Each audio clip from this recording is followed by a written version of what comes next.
Au Burkina Faso, la junte au pouvoir effectue des consultations avant un sommet de la CEDEAO. Sur l'île de la Réunion, des tortues marines équipées de balises sont au service des météorologues. Bonsoir, merci de suivre le 19h. Après la région du Sud Comoé, l'équipe de Bonjour 2022 a mis le cap sur la région des Grands Ponts. C'est la ville de Jacquesville qui a accueilli les humoristes. Ils ont réussi à arracher le sourire et à apporter de la joie aux populations de cette ville balnéaire. C'était en présence du parrain, le maire de Jacquesville, Joachim Begré. Pargassoro connaît de Madongui. C'est ici, à l'Élysée-Plat de Jacquesville, situé au quartier Mwambé, que les humoristes de Bonjour, émission humoristique de la RTI, ont tenu en haleine le public de cette localité. Comme on appelle le pangolais, Roné. Comme on appelle le palmier, Ro. Comme on appelle la mort, Ro. Comme on dit en abbé, le pangolais est mort à haut du palmier. Roné, Roré, Roro.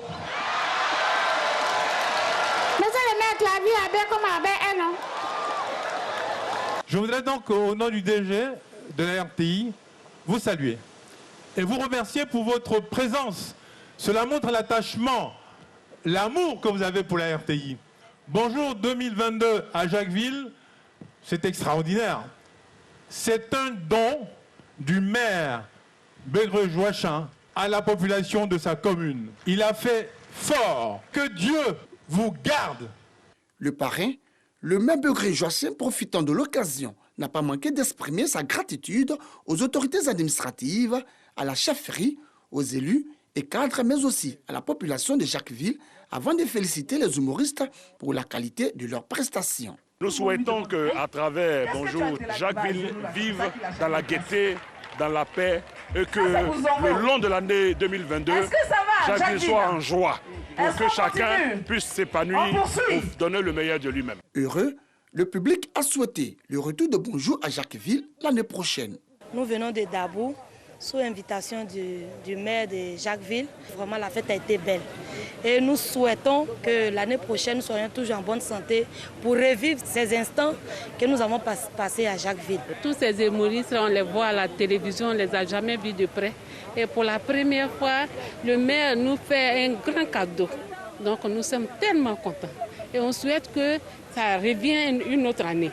C'est la première fois que nous accueillons cette émission, Bonjour chez nous. Donc c'est une satisfaction pour tout le monde. Nous sommes vraiment heureux. Après les villes des régions du Sud Comoé et des Grands Ponts, Danané, situé dans la région du Tonkoui à l'ouest de la Côte d'Ivoire, va accueillir à son tour le samedi 30 janvier prochain équipe de production de Bonjour et humoristes.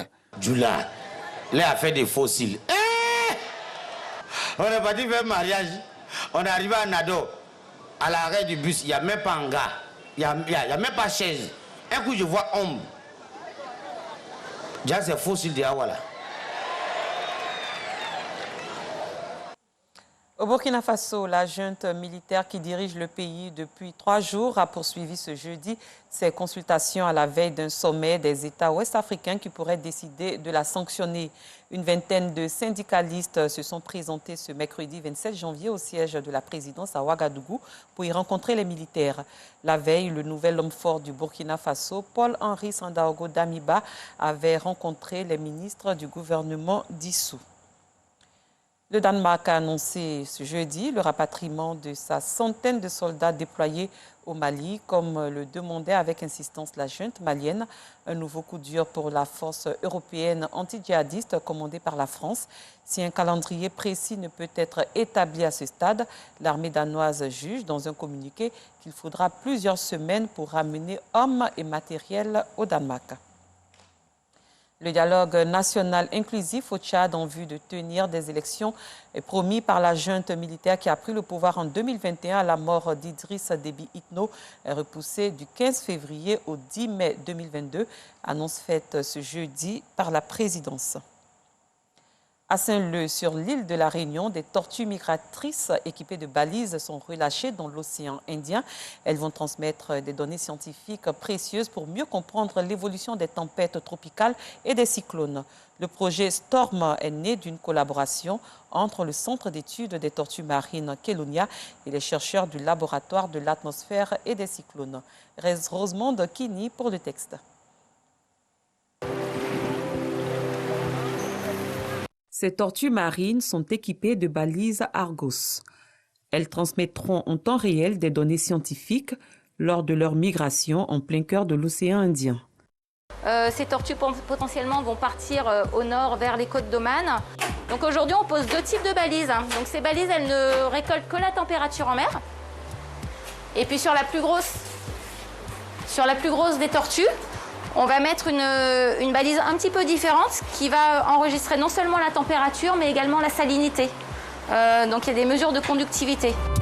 Les données permettront de connaître l'intensité et l'évolution des tempêtes tropicales et des cyclones. Des zones impossibles à analyser par satellite en raison de la densité des nuages. C'est vrai que quand elles repartent, le vétérinaire nous dit « Ok, c'est bon, elles sont prêtes à être reparties » et qu'elles repartent, c'est vraiment une grosse satisfaction. Et quand en plus il y a une balise, donc on va suivre la tortue pendant encore plusieurs mois, bon là c'est carrément le bonheur. En 2 ans, une trentaine de tortues ont été équipées puis relâchées dans l'océan Indien. Des nouvelles de la CAN 2021, c'est tout de suite.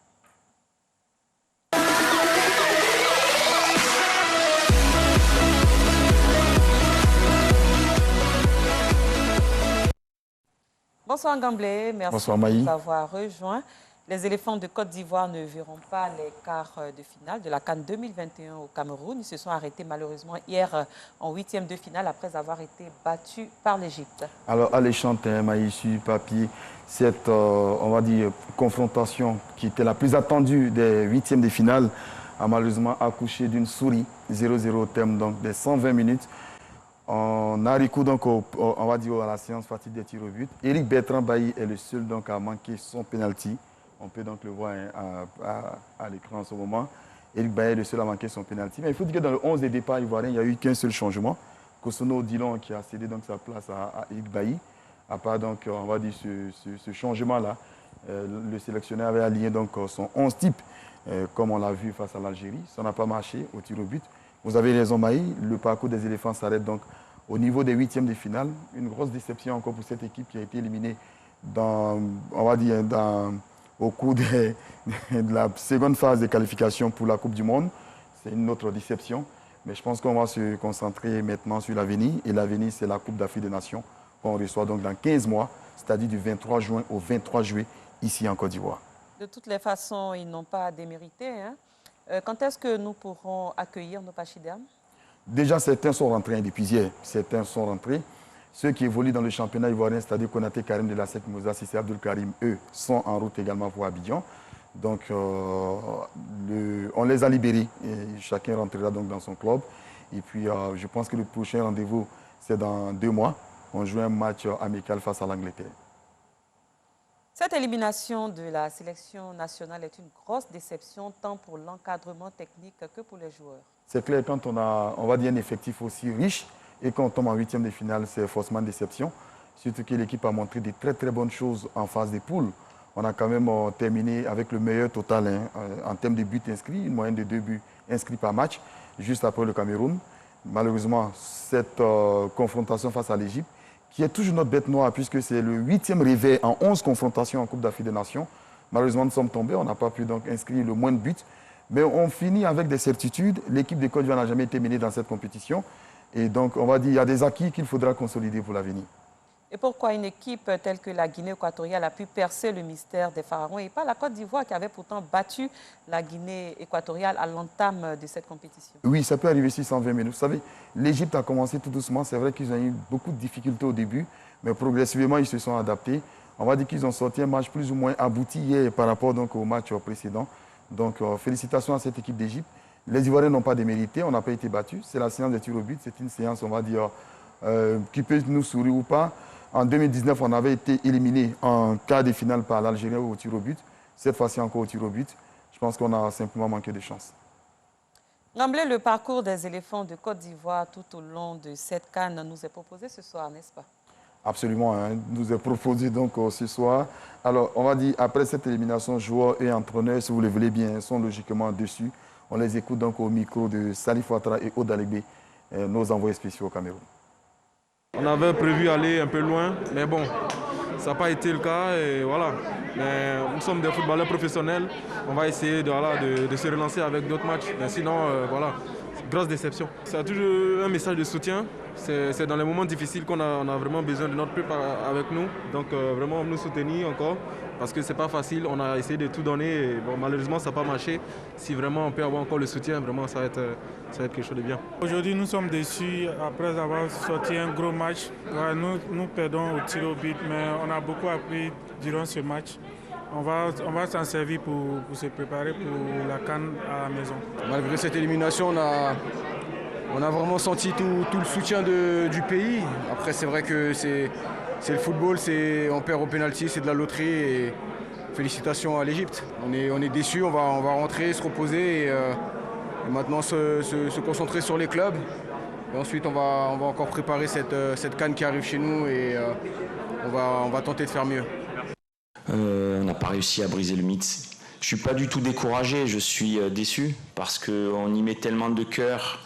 Ça fait depuis le 26 décembre qu'on est ensemble, on n'a pas envie que ça s'arrête. Donc forcément, ce soir c'est beaucoup de tristesse, mais de déception, mais vraiment je ne suis pas abattu. Je sais qu'il y a un avenir, avec ou sans moi, il y a un très très bel avenir dans cette équipe, j'en suis sûr. Et les garçons le veulent. Donc déjà, lorsque les garçons le veulent, c'est 50% du travail. Nous venons donc d'entendre les joueurs et leurs entraîneurs très déçus de leur performance, mais cela ne nous empêche pas de revenir sur le parcours des éléphants durant cette CAN 2022. Oui, absolument, Maï. Au Cameroun, depuis le début de la compétition, l'un de nos envoyés spéciaux, M. Koulibaly Seydou, par ailleurs chef du service autonome des sports TV de la RTI, nous dresse donc le bilan du parcours des éléphants au Cameroun. Cette défaite ne doit pas briser le travail qui est en train d'être entrepris par le staff technique. C'est vrai que quelquefois l'entraîneur a eu quelques égarements tactiques quand on a vu les remplacements qu'il a effectués souvent lors des matchs de poule et qui ont failli nous coûter quelquefois des défaites. Il ne faut pas rougir de cette équipe-là. Il faut dire que les éléphants, pendant cette campagne-là, ont montré qu'il y avait de la construction qui était en train de faire, que c'est une équipe qui est en train de se préparer et qu'il y a de l'espoir pour 2023. On a vu aujourd'hui toute l'hostilité du stade des Japoma qui a hué l'équipe nationale lorsqu'elle est venue s'échauffer, qui a hué cette équipe lorsqu'elle est entrée sur le terrain. Mais elle a montré du caractère, elle a montré qu'elle savait se battre et elle a montré qu'elle est prête pour 2023. C'était donc Seydou Koulibaly devant le stade de Japoma. Japoma où nous avons disputé donc, tous nos matchs de poule et ce 8e de finale. À présent, Gamblé, je te propose de revenir sur l'ambiance qui a régné avant et après le match de Côte d'Ivoire face à l'Égypte. C'est signé Assitan Diarra et Afisiata Karamoko Dosso. À jamais liberté, les supporters des éléphants sont dans les marchés pour se procurer des maillots de l'équipe de Côte d'Ivoire. Tous en orange blanc-vert pour soutenir leur équipe qui joue contre l'Égypte. Ces maillots se vendent comme de petits pains selon les commerçants. Si on a acheté le maillot de Côte d'Ivoire, il a acheté ça à 10 000. Côte d'Ivoire va gagner 3 aujourd'hui. Après la commune d'Adjamé, nous nous rendons à Grand Bassam. Les Ivoiriens sont tous réunis devant un écran géant pour soutenir leur pays. Avant la première mi-temps, chaque équipe se bat pour marquer son premier but. Mais aucune chance ne se présente à elle. Le match vient à peine de commencer. On a eu quelques petits frayeurs, mais on a foi qu'on va remporter. Après la deuxième mi-temps, la Côte d'Ivoire et son adversaire vont à la prolongation. Une prolongation qui les conduit au tir au but. Les éléphants signent leur échec face au pharaon d'Égypte. Nous avons assisté à un très très beau match de la Côte d'Ivoire et nous voyons que le niveau cette année est très élevé. Et les Ivoiriens, franchement, s'améliorent. Malgré que nous avons perdu, vous avez vu, il y a une très bonne ambiance ici parce que les Ivoiriens ne nous ont pas déçus. L'Égypte jouera son prochain match contre le Maroc. Et toujours en ta compagnie, Gamblé, nous allons maintenant nous rendre à Katiola, où la défaite des éléphants face au pharaon n'a également pas été bien vécue par les populations rencontrées par Georgette Ido Fofana. Le centre culturel de Katiola dans la région du handball a été aménagé pour suivre la CAN 2022 qui se déroule au Cameroun. Pour ce match entre les éléphants de Côte d'Ivoire et les pharaons d'Égypte, autorités politiques, administratives et populations sont sorties nombreuses pour suivre ce choc tant attendu. À la première mi-temps, aucune des deux équipes n'ouvre le score, 0 but partout. Du retour des vestiaires, les hommes de Patrick Baumel tentent de prendre leur ticket pour les quarts de finale.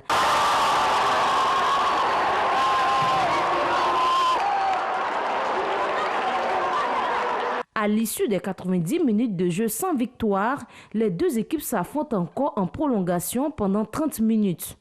Mais cette étape ne changera rien dans le score. Il va falloir passer au tir au but. Une séance qui va permettre aux pharaons d'Égypte de prendre leur ticket pour les quarts de finale, au détriment de la Côte d'Ivoire. Score final 5-4 pour l'Égypte. La Côte d'Ivoire, première de la poule E, sort ainsi de la compétition. Mais les Ivoiriens gardent l'espoir pour l'année 2023. Le tir au but, en ce qu'il a de plus aléatoire, est venu nous porter l'estocade. Nous disons vraiment beaucoup de courage à notre équipe. Nous la soutenons dans les bons comme dans les mauvais moments. Ce qui a manqué à la Côte d'Ivoire, c'est le facteur chance. Je pense que prochainement, nous ferons beaucoup plus. Ils ont fait un bon match. C'est un grand pays, l'Égypte. Et donc, nous serons toujours prêts à soutenir notre pays. Les joueurs se sont battus comme il fallait. Et nous avons espéré jusqu'à la fin. Nous avons manqué de réussite. Mais nous sommes allés au tir au but. Au tir au but, on ne peut pas en vouloir à quelqu'un. Cet échec des Ivoiriens a rendu la ville de Katiola déserte. En 2006, la Côte d'Ivoire a vécu le même scénario avec l'Égypte. Merci infiniment, Ngambla. On se dit à demain. À demain. Fin de cette édition. Merci de votre fidélité. Très bonne soirée. À demain pour un autre journal.